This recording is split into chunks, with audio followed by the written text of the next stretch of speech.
The year was 1492 when a fleet of 3 small ships cut through the Atlantic waters, carrying a man named Christopher Columbus who believed he had found a new path to Asia. Instead, he set foot upon lands unknown to Europeans, lands already rich with people, cultures, and civilizations stretching back thousands of years. From that moment, the story of what would one day become the United States began to unfold.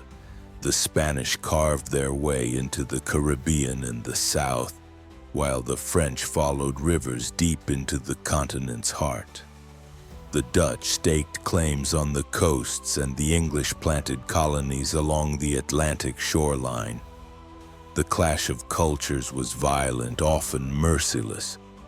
Indigenous nations who had thrived for centuries suddenly found their world torn apart by disease, conquest, and waves of settlers who never ceased to come.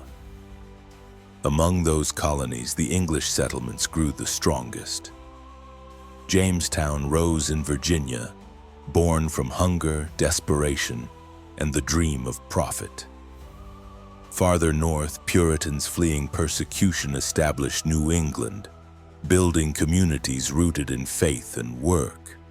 Over time, 13 colonies stretched along the coast, each with its own character, yet tied together by a shared experience of survival and adaptation. They fought bitter winters, tamed wild frontiers, and built towns that mirrored the old world while forging something distinctly new. The vast wilderness was both threat and promise, holding dangers but also endless opportunity. As generations passed, the colonists became less English and more American. They traded across the seas, farmed the fertile lands, and raised families who knew no life but that of the New World. Yet with growth came tension. The French to the west and the British to the east clashed in wars for control, drawing in the colonies. The most decisive was the French and Indian War, where Britain emerged victorious but burdened with debt. To recoup its losses, the crown turned to its colonies, tightening control, levying taxes, and demanding obedience. But the spirit of these people had grown restless. From the earliest days when ships first docked on unfamiliar shores, there had been whispers of freedom, of living without the heavy hand of distant kings. The land itself, vast and unbounded, seemed to promise independence. Now, as the 18th century progressed, those whispers became shouts. A seed planted in the age of Columbus had grown into a tree, its roots deep in the soil of a continent, its branches stretching toward destiny. The colonies that had once depended on Britain for survival now bristled under its authority. The taxes imposed after the French and Indian War ignited sparks of anger. The Sugar Act, the Stamp Act, the Tea Act, each one was more than a financial burden. It was a reminder that decisions were being made across an ocean by a king and a parliament where the colonists had no voice. The words "no taxation without representation" became a rallying cry. Whispered in taverns, printed in newspapers, shouted in the streets. Protests turned to defiance and defiance to open resistance. The Boston Tea Party sent a message in the dark of night, chests of tea splashing into the harbor as a symbol of rejection. Britain answered with force. Soldiers marched, curfews tightened, punishments fell harshly.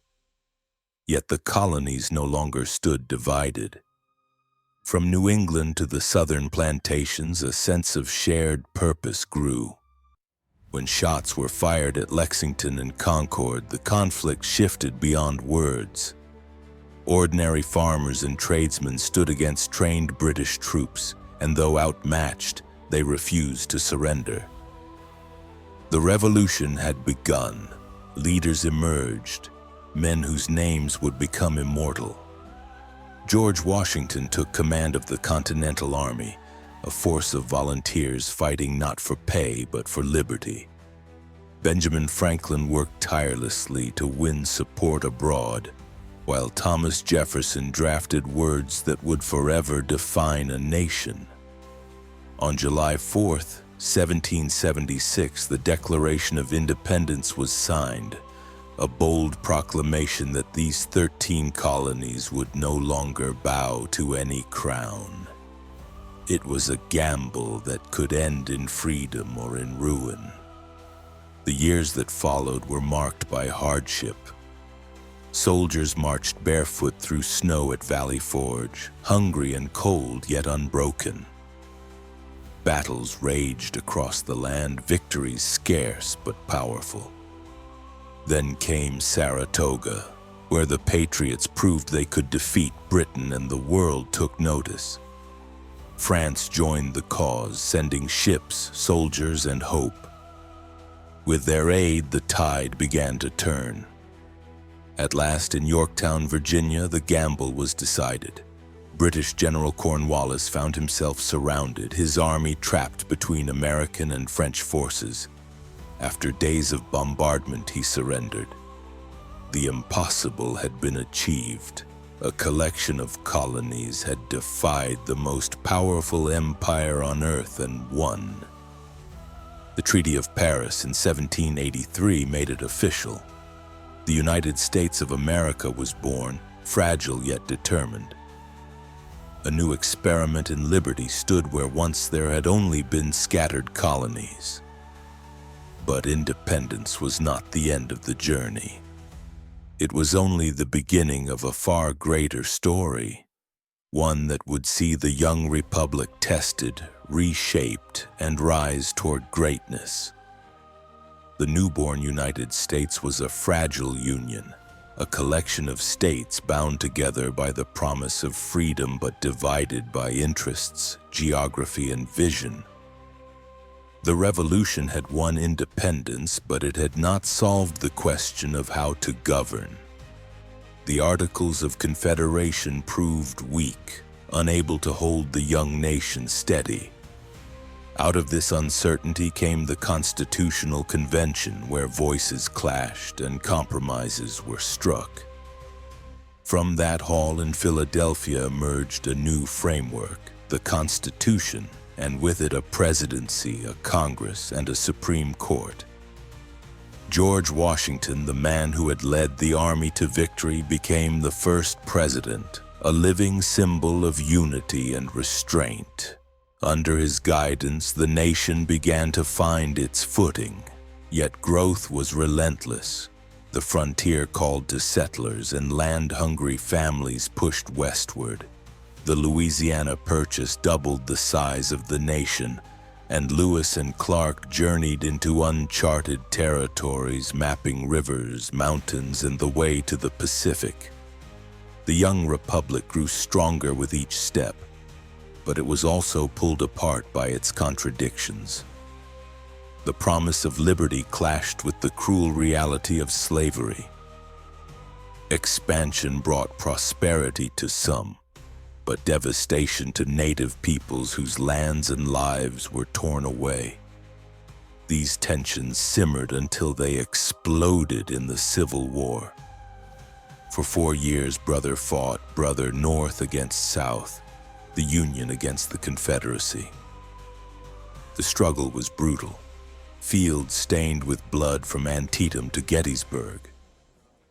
When the guns finally fell silent, slavery was abolished and the Union preserved. But the scars were deep. Out of the ashes, the United States began again, driven by industry, invention, and ambition. Railroads stitched the land together, factories rose, and waves of immigrants arrived, each carrying dreams of opportunity. The nation transformed from a rural land of farmers into a powerhouse of steel, oil, and innovation. By the dawn of the 20th century, America was no longer just a nation. It was an idea, a force felt across oceans. It fought in 2 world wars, emerging from both stronger than before. The Great Depression tested its spirit, but out of hardship came resilience and reform.